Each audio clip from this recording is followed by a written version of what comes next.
Hello there, one and all. You join us once again at the Nurburgring in Germany. It is the fourth weekend of the 2013 GP3 series supporting Formula One once again. And today it's time for the 8th round of the championship. After yesterday, we saw the Argentine driver Fasu Regalia become the 7th different winner in the 2013 campaign. Myself, Jake Sanson, and Tom Gamel beside me will take you through the entirety of the action. And Tom, after yesterday, I'm excited about this one. Very excited. It's 20 degrees already here at the Nurburgring. Bright and early start for the GP3 runners. Always is on a Grand Prix weekend.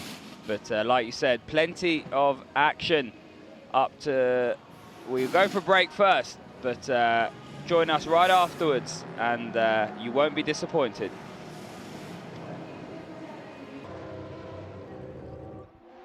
We are on the grid for the 8th round of the 2013 GP3 series, and what a grid we've got in prospect after yesterday's race. The winner, Fasu Regalia, of course, starting from 8th position as the top 8 finishers from race 1 are reversed on the grid, which means that the man who finished 8th place yesterday is on pole position, and that, we are delighted to say, is returning British star Alexander Sims. That's a great coup for him this weekend, isn't it, Tom? Yeah, he's the super sub, isn't he? And driver coach at Status, taking over from Adley Fong, who's away on GT duties. And the guys at Status obviously trust Alexander implicitly, and his pace has never been doubted. A McLaren driver this year, driving their sports car program, and he does a good job. I mean, he came in as a sub in F3 here last year and won. And speaks for itself, doesn't it? He's on pole position today, and you know, I think he's got a real good chance. Get a good start in one of these, and it's very difficult to pass. And so Alexander Sims is in pole position, literally. And we talk about Alexander Sims, obviously, as a GT driver, because that's who where he's racing with the McLaren squad, obviously, in the international GT scene. But a good result in a championship, even if it's a one-off in GP3 series, can really change your game plan, can't it? If you get a decent result, even if it's a one-off GP3 series race, because it's on the world stage, because it's in front of the Formula One teams, it can be the game changer in your career.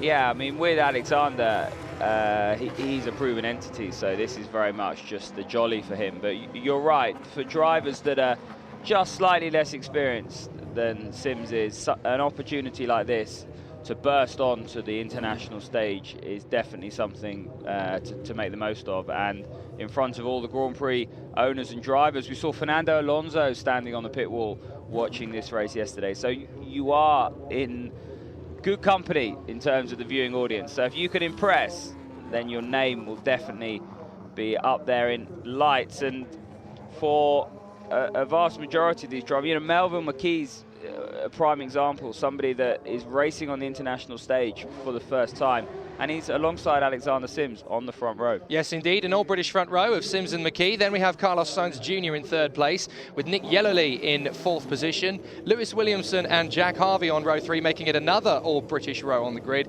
Ellinas and Regalia, the two men battling for the championship now, separated by just 15 points in the standings. Zamparelli and Daly on row 5. Then we have Viziu in 11th place, just in front of Niederhauser. And then we have Kujala and Vainio, the two Karanin GP drivers, on a row 7. Zonzini and Venturini, the Trident boys, along with Fuminelli there as well, a trio of Trident stars. Let's hope they don't get crossed up in a turn 1. Samin Gomez in front of the Mauricio Manor driver Ryan Cullen.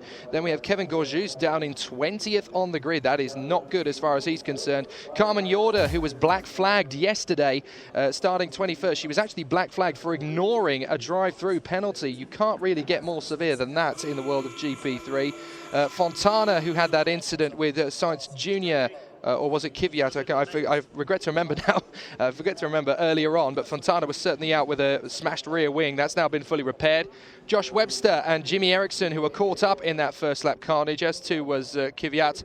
And then we have the two Carlin teammates, Eric Lichtenstein and Luis Sasilva, on the back of the grid. Luis Sasilva was actually given a 10-place grid penalty, not that it made the blind bit of difference, because he was already going to be starting towards the back anyway, for causing the collision with his own teammate as he tried to make a banzai move towards Jimmy Eriksson, well, at the inside, I should say, of Jimmy Eriksson at the Dunlop curve, and it didn't work, and it took out his own teammate in the process.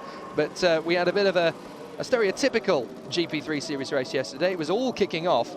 But one thing we should talk about, Tom, this man, Melvin McKee, and his Bamboo Engineering teammate, Lewis Williamson, they had a great run yesterday, 4th and 7th on the finishing results. That's given them 18 points in the Teams Championship. They had 2 going into this race, so they're coming.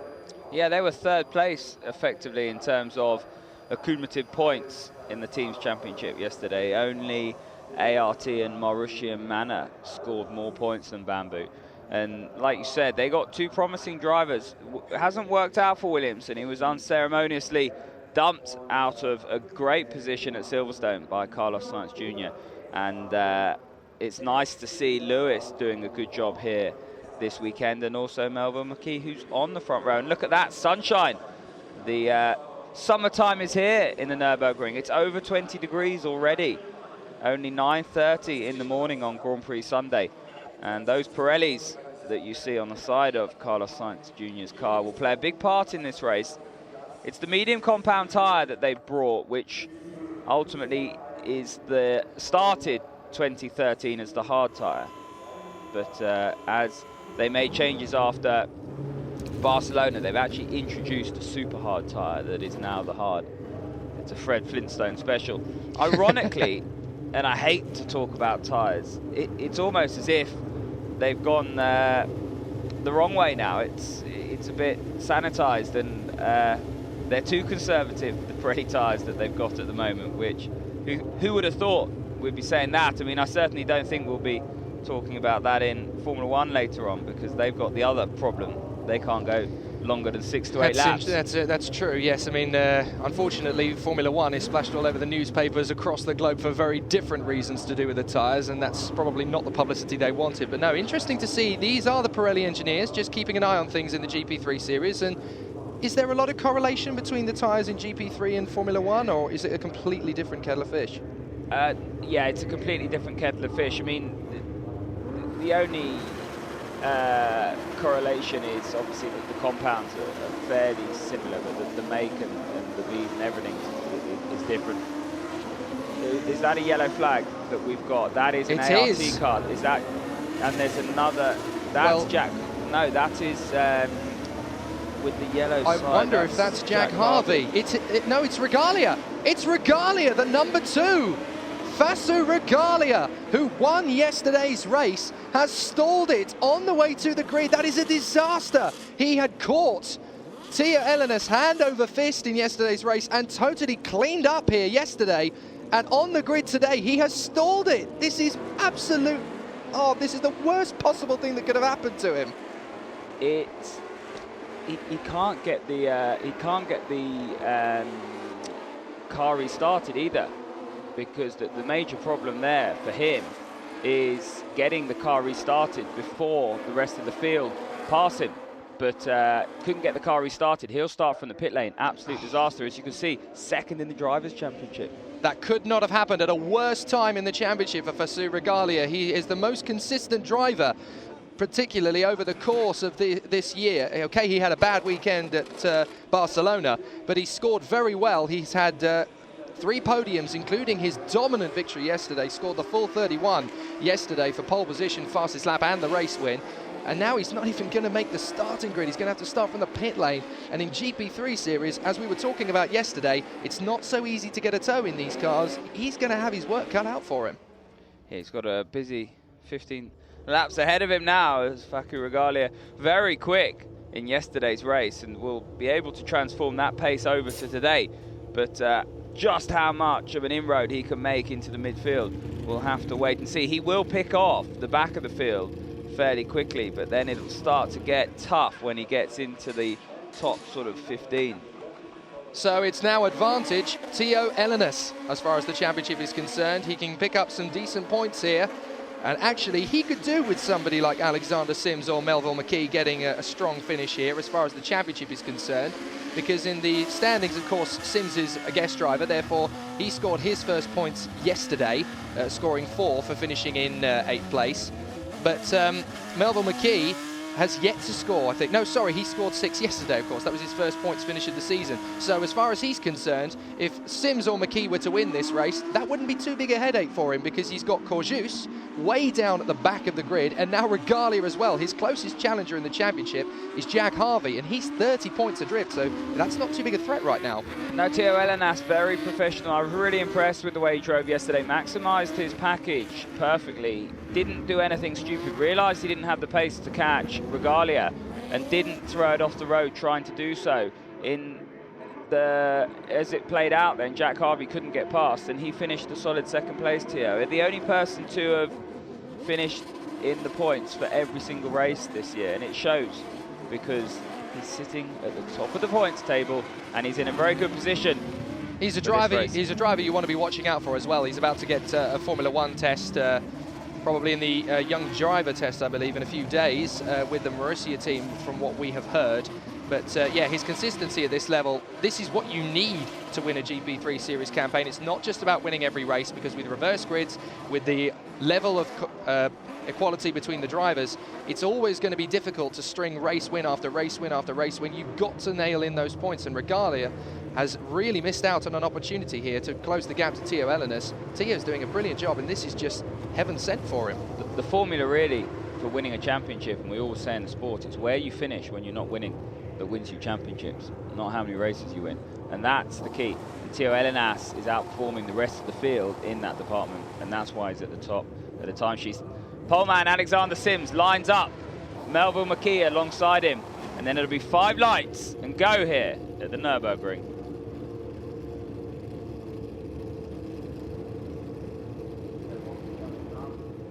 Race 8 of the 2013 GP3 Series Championship from the Nurburgring. Race 1 winner of yesterday, Fasu Regalia, is starting from the pit lane, but it's Alexander Sims and Melville McKee on the front row, making it an all-British run to the first corner, with Sainz Jr. and Nick Yellowly in 4th place. Championship leader Elenas starts in 7th. Who's going to get the 8th race of the season? Lights out, away we go, and it looks like a good start from Melville McKee. I think he's going to get the run down to the first corner, but Sainz Jr. is hassling. So too is Yellowly, a little bit too close for comfort, but Yellowly has got there first. So it's 3 Brits in the top 3 positions. Oh, contact between Sainz Jr. and Harvey.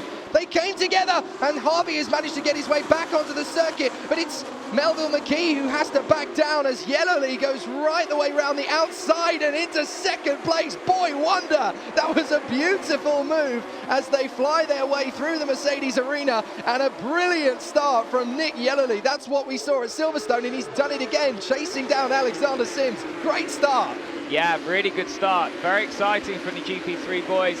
Carlos Sainz Jr. actually got an incredibly good start, got boxed out. It just didn't work for him as Sims came across, and Yellowly was already there, so he just had no way of capitalising on his momentum. Then got into Jack Harvey at turn 1. That just looked like a racing incident.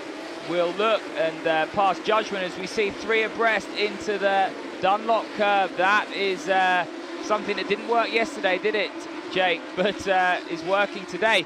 Interestingly enough, Viso Yu definitely jumped the start. I was looking further back. Viso Yu will get pinned, or I'd be very surprised if he didn't. And when we see a replay, you'll see what I mean. Well, we saw Liechtenstein running wide at the Dunlop curve there on the exit of the corner, so he's lost out a little bit there, but what a cracking start from Nick Yellowly to move up from 4th place to 2nd. Took care of Sainz Jr. off the line. It was very difficult because all 4 of them got super starts, really. As we see at the back of the field, Fasu Regalia has already picked off his first victim, and it looks to be Carmen Yorda, I believe, of the Bamboo Engineering squad. So, or is that Kevin Courjus he's got past? I can't quite see from there, but we'll certainly show you in a moment. Sims is your leader, Yellowly is 2nd, Melville McKee is 3rd. If you've got a Union Jack in your house, wave it now, because we really have a 3-strong podium. We couldn't get it at Silverstone, we certainly got it here. And don't forget, Williamson is there in 4th place as well. We've got to move down to the first corner, several drivers trying. Oh, that's not going to work! Goodness me, Samin Gomez very nearly sliced straight up the inside of Daniel Kvyat and took him off the circuit. This is Samin Gomez we're on board with. She's actually looking very feisty in the opening stages of this race, tucked up behind Jimmy Eriksson and Daniel Kvyat, with Courjus just in front. So a good start then from Courjus, who started 20th. He's now up to 15th place. Regalia has picked off Carmen Yorda, but it's a 4-man British whitewash at the moment. I can't believe it. How amazing is this first few laps from Melville McKee? He's not phased at all from being in front of this illustrious field of names. The junior ladder